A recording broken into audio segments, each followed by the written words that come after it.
మెదక్ జిల్లా టేక్మాల్ మండలం బొడ్మట్పల్లి గుట్టపై వెలిసిన శ్రీ భద్రకాళి సమేత వీరభద్రస్వామి బ్రహ్మోత్సవాలు కనుల పండుగగా కొనసాగుతున్నాయి. రెండవ రోజైన శనివారం రోజు స్వామివారికి అభిషేకం, అర్చనలతో ప్రత్యేక పూజలు నిర్వహించారు. ఈ సందర్భంగా భద్రకాళి సమేత వీరభద్రస్వామి ఉత్సవ విగ్రహాలను కళ్యాణోత్సవాన్ని అంగరంగ వైభవంగా నిర్వహించారు. స్వామివారి కళ్యాణాన్ని కనులారా తిలకించేందుకు చుట్టుప్రక్కల గ్రామాల నుంచి భక్తులు పెద్ద సంఖ్యలో తరలివచ్చారు.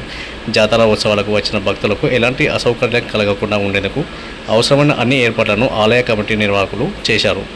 బొడమట్పల్లి గుట్టపై వెలిసిన శ్రీ భద్రకాళి సమేత వీరభద్రస్వామి బ్రహ్మోత్సవాలు తెలంగాణ రాష్ట్ర వైద్య ఆరోగ్య శాఖ మంత్రి దామోదర్ రాజనరసింహ ముఖ్య అతిథిగా హాజరై పాల్గొన్నారు. ఆలయ మండపం ఆవరణలో ఏర్పాటు చేసిన స్వామివారి కళ్యాణ కార్యక్రమంలో మంత్రి దామోదర రాజనరసింహ పాల్గొని ప్రత్యేక పూజలు నిర్వహించారు.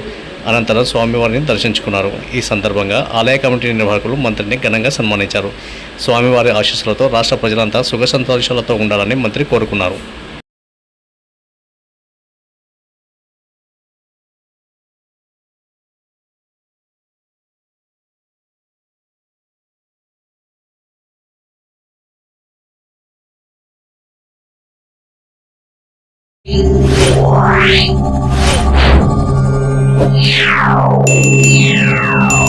Yeah.